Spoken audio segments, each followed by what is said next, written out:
ओम शांति। आज 18 सितंबर 2020 के साकार मधुर महावाक्य हैं।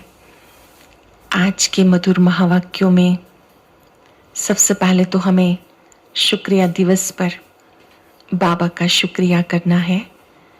कुछ पल के लिए उस महाज्योति पर एकाग्र हो जाएं।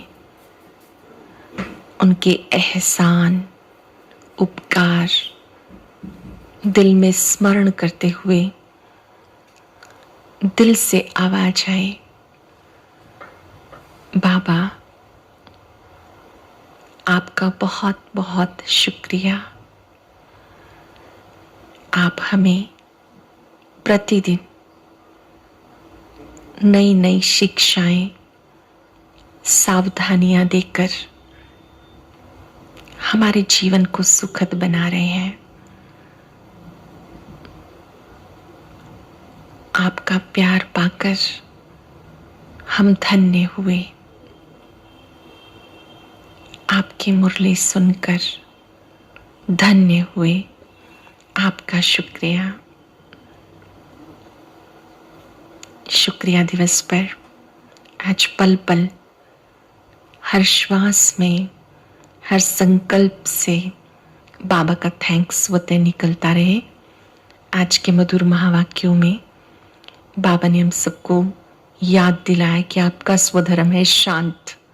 आपको शांत रहना है, कहीं लड़ाई झगड़ा नहीं करना है। साथ साथ फरमान बरदार बच्चे कौन? बाबा ने कहा फरमान बरदार बच्चे वो हैं जो अमृत वेले उठकर बाबा को बहुत प्यार से याद करते हैं, क्योंकि पहली आज्ञा है ये और परमात्मा आज्ञा है कि अमृत वेले मुझे प्यार से याद करो। फिर बाबा ने बंधन मुक्त बनने की युक्ति बताई। ये पाठ पक्का करो, मेरा तो एक बाबा, दूसरा न कोई। फिर आत्मा के ऊपर भी किस तरह से मोटापन आ जाता है, वो है व्यर्थ संकल्प। बाबा ने कहा जो व्यर्थ संकल्प है, इस बोझ को, इस मोटापे को कम करना है। उसके लिए आपको परहेज रखनी है कि कोई भी व्यर्थ संकल्प नहीं चलाने हैं। बहुत बड़ी साधना है हम सबके लिए। अब हम एकाग्र होकर सुनते हैं। बाबा ने कहा मीठे बच्चे, तुम विश्व में शांति स्थापन करने के निमित्त हो। तुम विश्व में शांति स्थापन करने के निमित्त हो, इसलिए तुम्हें कभी अशांत नहीं होना। बहुत बड़ी जिम्मेवारी, कभी अशांत नहीं होना। स्वयं के ऊपर जिम्मेवारी है कि कभी किसी परिस्थिति में हम अशांत ना हों। क्वेश्चन है, बाप किन बच्चों को फरमान बरदार बच्चे कहते हैं? बाबा किन बच्चों को फरमान बरदार बच्चे कहते हैं? बाप का जो मुख्य फरमान है, बच्चे अमृत वेले उठ के बाबा को याद करो। इस मुख्य फरमान को पालन जो करते हैं, सवेरे सवेरे स्नान कर फ्रेश हो, मुकर्रर टाइम पर याद की यात्रा में रहते हैं, बाबा उन्हें सपूत फरमान बरदार बच्चे कहते हैं। अमृत वेले बाबा कहते बहुत अलर्ट होकर बैठो, तैयार होकर बैठो, फ्रेश होकर बाबा की याद में बैठो। उन बच्चों को बाबा सपूत फरमान बरदार बच्चे कहते हैं। वही जाकर राजा बनेंगे। जो आज्ञा का पालन करते हैं वो जाकर भविष्य में राजा बनेंगे। कपूत बच्चे तो झाड़ू लगाएंगे, बाबा की बात नहीं मानेंगे तो कपूत कहलाए जाएंगे। फिर भविष्य में पद कम हो जाएगा, राजा रानी नहीं बनेंगे तो दास दासी बनना पड़ेगा, झाड़ू लगाना पड़ेगा। ओम शांति। इसका अर्थ तो बच्चों को समझाया है। क्या बताया ओम शांति का अर्थ? ओम शांति का अर्थ क्या है? ओम अर्थात मैं आत्मा हूं। ऐसे सब कहते हैं जीव आत्मा है, तो सब आत्माओं का बाप एक है। सब जीव आत्माएं हैं, सबका पिता एक है। शरीरों के बाप अलग अलग होते हैं, ये भी बच्चों की बुद्धि में है। हद के बाप से हद का, बेहद के बाप से बेहद का वर्षा मिलता है। अब इस समय मनुष्य चाहते हैं कि विश्व में शांति हो। सभी चाहते हैं विश्व में शांति हो। अगर चित्रों पे समझाया जाए तो शांति के लिए कलयुग अंत, सतयुग आदि के संगम पे ले आना चाहिए। यह सतयुग नई दुनिया, उसमें एक धर्म होता है, पवित्रता सुख शांति है। सतयुग में पवित्रता सुख शांति है, उसे कहा जाता है हेवन। ये तो सब मानेंगे। नई दुनिया में सुख है, दुख हो नहीं सकता। किसी को भी समझाना बहुत सहज है। नई दुनिया में पवित्रता सुख शांति है, दुख हो नहीं सकता, ये समझाना सहज है। शांति और अशांति की बात यहाँ विश्व पर ही होती है। वो तो है निर्वाण धाम, जहाँ शांति अशांति का प्रश्न ही नहीं उठ सकता। निर्वाण धाम में तो शांति ही होती है। वहां पर तो बाबा कहते शांति अशांति की बात नहीं है। बच्चे जब भाषण करते हैं तो पहले विश्व में शांति की बात उठानी चाहिए। मनुष्य शांति के लिए बहुत प्रयास करते हैं, उन्हें प्राइज मिलती है। वास्तव में इसमें दौड़ा दौड़ी करने की तो बात ही नहीं। बाबा कहते सिर्फ अपने स्वधर्म में टिको। मेरा स्वधर्म शांत है। बीच बीच में भी प्रैक्टिस करो। हर घंटे में 1 मिनट अपने भ्रिकुटी सिंहासन पर अपने आत्मिक स्वरूप को देखें और मन में स्मरण करें, मैं आत्मा शांत हूं, मेरा स्वधर्म शांति है। अपने मस्तक से शांति के प्रकंपन फैलते हुए देखें। मैं शांत। बाबा ने कहा अपने स्वधर्म में टिको तो विक्रम विनाश होंगे। स्वधर्म में टिकेंगे तो शांति हो जाएगी। तुम हो ही एवर शांत बाप के बच्चे। ये वर्षा उनसे मिलता है, उनको कोई मोक्ष नहीं कहेंगे। मोक्ष तो भगवान को भी नहीं मिल सकता, उसको भी पार्ट बचाने के लिए आना है। मोक्ष तो परमात्मा को भी नहीं मिल सकता, उसको भी मूल वतन से सृष्टि पर पार्ट बचाने के लिए आना है। कहते कल्प कल्प कल्प के संगम युग आता हूं। हर 5-4 वर्ष के बाद संगम युग पर आता हूं। तो भगवान को भी मोक्ष नहीं तो फिर बच्चों को कैसे मिल सकता है? ये बातें सारा दिन विचार सागर मंथन करनी है। बाबा तुम बच्चों को समझाते, तुम बच्चों को समझाने की प्रैक्टिस जांचती हैं। शिव बाबा समझाते हैं, तुम सब ब्राह्मण ही समझते हो। बाबा जब समझाते हैं तो आप ब्राह्मण ही समझते हो। हम सब ब्राह्मण हैं क्योंकि ब्रह्मा मुख वंशावली हैं। विचार सागर मंथन तुम्हें करना है। सर्विस पर तुम बच्चे हो, तुम्हें बहुतों को समझाना है, मनन करना है, ज्ञान की बातों का मंथन करना है ताकि औरों को समझा सके। दिन प्रतिदिन सर्विस में रहते हैं, म्यूजियम में रहते हैं, म्यूजियम में सारा दिन आते ही रहेंगे। बहुत सारे सेंटर पर म्यूजियम बना होता है, बहुत अच्छे अच्छे चित्रों के द्वारा ज्ञान की बातें समझाई जाती हैं। तो बाबा कहते उसमें तो आते ही रहते हैं समझने वाले। रात्रि को 10-11 तक भी कहीं कहीं आते हैं, 4 बजे से भी कहीं कहीं सर्विस करने लग पड़ते हैं। यहाँ तो घर है, जब चाहे तब बैठ सकते हो। मधुबन में है, माउंट आबू में, बाबा कहते यहाँ तो घर है, किसी भी समय आप मेडिटेशन के लिए बैठ सकते हो। बाकी सेंटर्स पर तो टाइमिंग होते हैं। अगर किसी को म्यूजियम समझने आना है उसका भी टाइम है, कोर्स का भी टाइम है। सेंटर्स में तो बाहर से दूर दूर से आते हैं तो टाइम मुकर्रर रखना पड़ता है। यहाँ तो कोई भी टाइम बच्चे उठ सकते हैं, परंतु ऐसे टाइम तो नहीं पढ़ना जो बच्चे उठें और जुट के खाएं, इसलिए सवेरे का टाइम रखा जाता है। बाबा कहते हैं कि सुबह मुरली के लिए भी निश्चित समय रखा जाता है। ऐसे तो नहीं किसी भी टाइम उठ के बैठ जाएं फिर नींद आती रहे। बहुत से लोग नींद में मुरली सुनते हैं या योग में नींद करते हैं, बाबा को अच्छा नहीं लगता। स्नान आदि करके फ्रेश हो जाएं, फिर भी टाइम पर नहीं आते तो उनको फरमानबरदार नहीं कह सकते। लौकिक बाप को भी सपूत और कपूत बच्चे होते हैं, बेहद बाप को भी होते हैं। लौकिक पिता के भी बच्चे कोई सपूत होते हैं, कोई कपूत, मतलब कोई बात मानने वाले हैं, कोई नहीं मानने वाले। यहाँ भी बाबा के पास दोनों प्रकार के हैं। हम अपने आप से पूछ लेंगे, मैं बाबा का सपूत बच्चा हूं या कपूत हूं? बेहद के बाप को भी दोनों हैं। सपूत जाकर राजा बनेंगे, कपूत जाके झाड़ू लगाएंगे, मतलब दास दासी बन जाएंगे। मालूम तो सब पड़ जाता है, कौन क्या बनेगा बाबा कहते पता तो चल ही जाता है। श्री कृष्ण जन्माष्टमी पर भी समझाया, श्री कृष्ण जन्माष्टमी के बारे में समझाया कि जब उनका जन्म होता है तब तो स्वर्ग है, एक ही राज्य होता है, विश्व में शांति है। स्वर्ग में बहुत थोड़े मनुष्य होंगे। कुछ लोग सोचते हैं श्री कृष्ण जी द्वापर में आए, बाबा कहते नहीं, वो सतयुग का पहला प्रिंस है। 16 कला संपूर्ण, संपूर्ण निर्विकारी, मर्यादा पुरुषोत्तम है। उनका आने का समय सतयुग का है। वो है ही नई दुनिया, वहां अशांति हो नहीं सकती।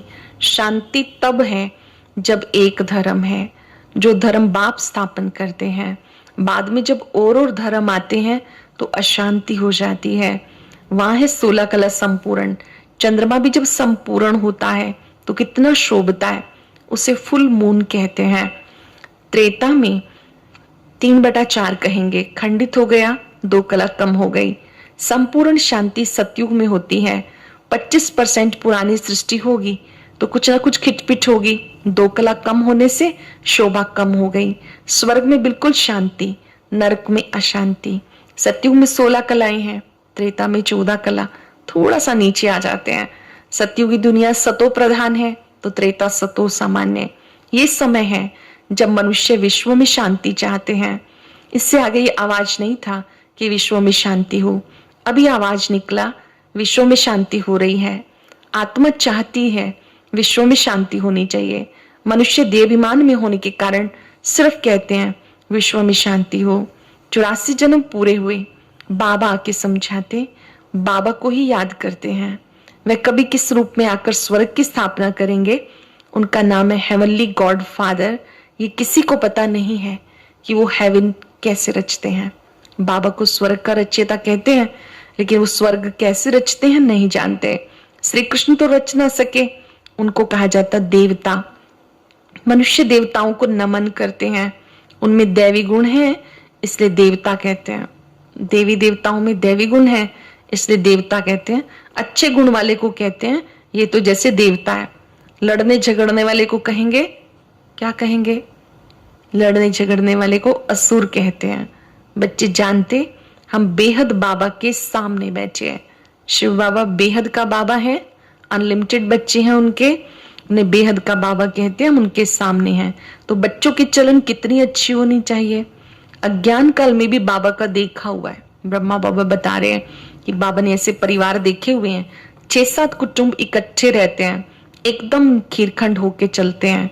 कहाँ तो घर में 2 ही होंगे तो भी लड़ते रहेंगे, 2 ही सदस्य होंगे, विचार मेल नहीं खाते हैं तो रोज झगड़ा होता रहता है।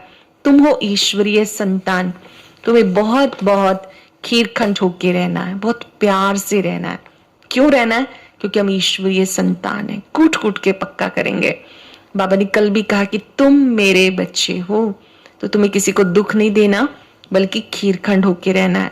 सतयुग में खीरखंड होते हैं, या खीरखंड होना तुम सीखते हो तो बहुत प्यार से रहना है। बाबा कहते अंदर में जांच करो, हमने कोई विकर्म तो नहीं किया, किसी को दुख तो नहीं दिया। ऐसे कोई बैठकर अपने को जांचते नहीं। ये समझ की बात है, ध्यान रहे, ये बड़ी समझ की बात है। एकांत में बैठकर देखना है, आज मैंने किसी को दुख तो नहीं दिया, किसी को परेशान तो नहीं किया।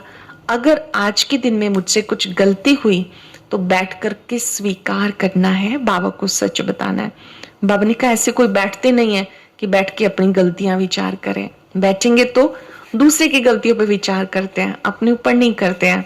पर ये समझ की बात है कि हम अपने ऊपर विचार करें, आज मुझसे कौन सा दुख वाला काम हुआ, परेशानी वाला काम हुआ या विकर्म हुआ। ऐसे कोई बैठकर अपने को जांचते नहीं। ये बड़ी समझ की बात है। तुम बच्चे हो विश्व में शांति स्थापन करने वाले। अगर घर में अशांति करने वाले होंगे तो शांति कैसे स्थापन करेंगे? जहां हम रहते हैं, जिस भी परिवार में रहते हैं, चाहे उसमें 4 सदस्य हैं, चाहे 6 हैं, चाहे 8 हैं, आपस में मिलके बहुत प्यार से रहना है, शांत रहना है, कभी अशांत नहीं होना। घर में अगर अशांति मचा के रखेंगे तो बाबा कहते हैं विश्व में शांति कैसे हो सकती है। लौकिक बाप का बच्चा तंग करता है, कहेंगे ना ये तो मुआ भला, कोई आदत पड़ जाती तो पक्की हो जाती है। ये समझ नहीं रहती कि हम बेहद बाप के बच्चे हैं, हमें विश्व में शांति स्थापन करनी है। शिव बाबा के बच्चे हो तो अशांत क्यों होते हो? अशांत होते हो तो बाबा के पास आओ, वो तो हीरा है, झट तुम्हें युक्ति बताएंगे कि ऐसे शांति हो सकती है। शांति का प्रबंध देंगे। आप शांति सागर के बच्चे हो तो अशांत नहीं होना। किसी वजह से अशांत हो रहे हैं तो बाबा को बताना है, तो बाबा राय देंगे कि आप क्या सोचें, क्या चिंतन करें, क्या करें कि आप शांत हो जाएं। शांति का प्रबंध देंगे। ऐसे बहुत है। चलन देवी घराने जैसी नहीं है। बहुत बच्चे ऐसे हैं जिनकी चलन देवी देवताओं जैसी नहीं है। सरल शब्दों में हम सब बाबा के बच्चे हैं। कोई कोई बाबा की बात को पूरा फॉलो करते हैं, उनकी दैवी चलन है। कोई कोई दुख भी देते रहते हैं। तुम अब तैयार होते हो गुलगुल दुनिया में जाने के लिए। ये गंदी दुनिया है, वैशाल्य है, इससे तो नफरत आती है। विश्व में शांति होगी नई दुनिया में, संगम पर हो नहीं सकती। यहाँ शांत रहने का पुरुषार्थ करते हैं। पूरा पुरुषार्थ नहीं करते तो सजा खानी पड़ेगी। यहाँ पर बाबा कहते हैं आप शांत रहने का पुरुषार्थ करते हो, पूरा पुरुषार्थ नहीं करते तो सजा खानी पड़ेगी। मेरे साथ तो धर्मराज है ना। जब हिसाब किताब चुकतू होने का समय आएगा तो खूब मार खाएंगे। कर्म का भोग जरूर है। बीमार होते हैं, ये भी कर्म भोग है। बाप के ऊपर तो कोई नहीं है। बाबा बाप भी है, टीचर भी है, सतगुरु भी है। जब हम विकर्म करते हैं तो उसका हिसाब भी वो लेता है, तो वो धर्मराज भी है। जब हिसाब किताब चुकतू होने का समय आएगा तो खूब मार खाएंगे। कर्म का भोग जरूर है। बीमार होते हैं, ये भी कर्म भोग है। बाप के ऊपर तो कोई नहीं है। समझते हैं बच्चे गुलगुल बने तो ऊंच पद पाएंगे, नहीं तो कोई फायदा नहीं। भगवान बाप जिससे आधा कल्प याद किया, उनसे वर्षा नहीं दिया तो बच्चे किस काम के। अब तक हम बुला रहे थे 2 युगों से, द्वापर से बुलाना शुरू किया, अब वो आए हैं वर्षा देने। तो बाबा कहते अगर नहीं लेंगे तो बच्चे किस काम के। परंतु ड्रामानुसार ये भी होना है जरूर। तो ये बातें समझने की हैं। तुम बच्चे सुन रहे हो, जानते हो बाबा हमें पढ़ाते हैं। धारणा करनी है, सारी आयु ही लग जाती है। कहते ना सारी आयु समझाया फिर भी समझते नहीं। धारणा करने में पूरी आयु भी लग जाती है। धारणा करनी है। कहते हैं सारी आयु समझाया तो भी समझते नहीं। बेहद का बाप कहते पहले मुख्य चीज बताओ, ज्ञान अलग भक्ति अलग।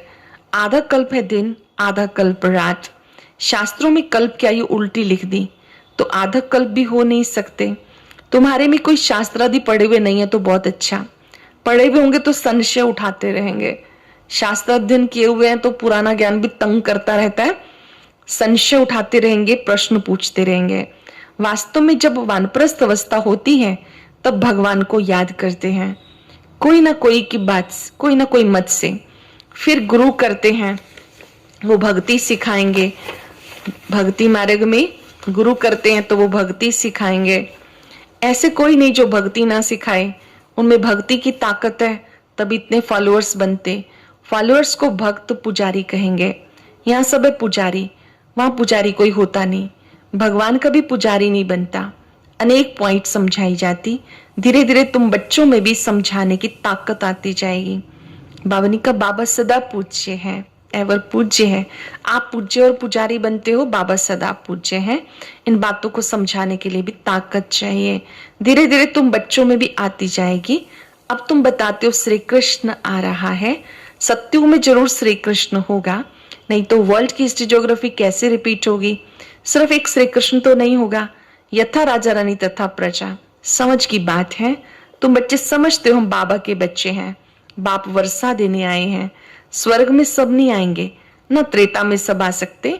झाड़ आहिस्ते आहिस्ते वृद्धि को पाता है। मनुष्य सृष्टि रूपी झाड़ है, वहां आत्माओं का झाड़। मूल वतन में सब आत्माओं का झाड़ है। यहाँ ब्रह्मा द्वारा स्थापना, शंकर द्वारा विनाश, फिर पालना। अक्षर भी कायदे से बोलने चाहिए। बाबा कहते हैं जो स्थापना, विनाश और पालना है, इसको सही तरीके से कहना चाहिए। पहले स्वर्ग की स्थापना, फिर कलयुग का विनाश, फिर नई दुनिया की पालना। बच्चों की बुद्धि में नशा है, सृष्टि का चक्र कैसे चलता, रचना कैसे होती है। अब नई रचना छोटी रचना है। ये जैसे बाजोली है, मतलब सत्युग में थोड़े लोग होते हैं, देवी देवताएं होते हैं। जैसे पहले शूद्र हैं अनेक, फिर बाप आकर रचना रचते ब्रह्मा द्वारा ब्राह्मणों की। ब्राह्मण हो जाते चोटी, चोटी और पैर आपस में मिलते। पहले ब्राह्मण चाहिए। ब्राह्मणों का युग बहुत छोटा होता है, पीछे देवताएं। ये वर्णों वाला चित्र भी काम का है। ये चित्र समझाने में बहुत इजी है। वर्णों का चित्र जिसमें दिखाया है कि जो भुजाएं हैं वो क्षत्रिय की निशानी, पेट वैश्य की निशानी, ब्राह्मण चोटी है, वैरायटी मनुष्यों का वैरायटी रूप है। समझाने में कितना मजा आता। ब्राह्मण जब हैं तो सब धर्म है, शूद्र से ब्राह्मण बनते हैं। पहले हम शूद्र थे, अभी ब्राह्मण बने। मनुष्य तो झाड़ के सैपलिंग लगाते, बाप भी सैपलिंग लगाते जहां विश्व में शांति हो। बाबा ऐसी दुनिया बनाते हैं जहां शांति होती है, स्वर्ग स्थापन करते हैं। जो ब्राह्मण है वो बाबा के साथ मददगार हैं। अच्छा, मीठे मीठे सिक्के लदे बच्चों प्रति माता पिता बाप दादा का याद प्यार, गुड मॉर्निंग। रूहानी बाप की रूहानी बच्चों को नमस्ते, रूहानी बच्चों की रूहानी बाप दादा को नमस्ते, गुड मॉर्निंग। शुक्रिया बाबा, शुक्रिया। धारणा के लिए सार, क्या कार्य दिया बाबा ने आज? कुछ सेकंड साइलेंस में बैठकर सोच लेंगे आज बाबा ने मुझे क्या क्या समझाया। पहली बात, सदा स्मृति रखनी है कि हम ईश्वरीय संतान हैं।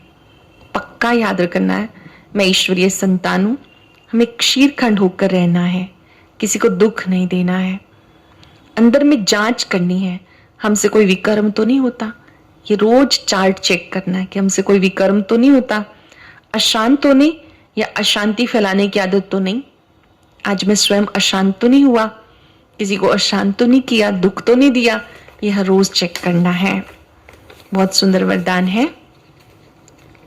एक बाप दूसरा न कोई, इस स्मृति से बंधन मुक्त योग युक्त भव।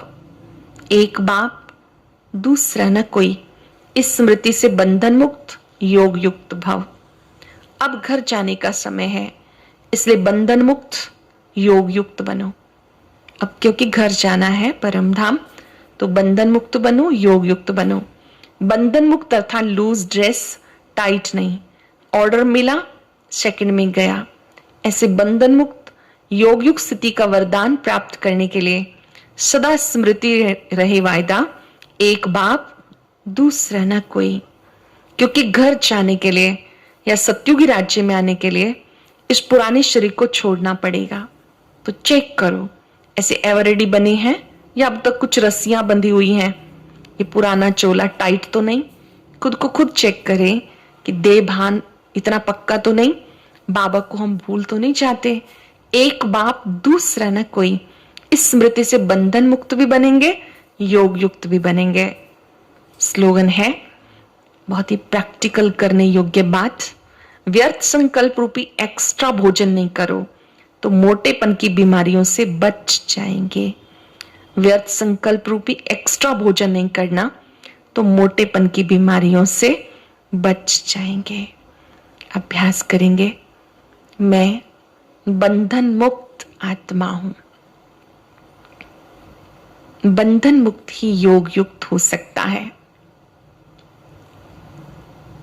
जो भी बंधन मन बुद्धि को खींचते हैं, आज बाबा के आगे समर्पित कर दें। ओम शांति। और आज की ये बहुत अच्छी वीडियो भी ज़रूर सुने।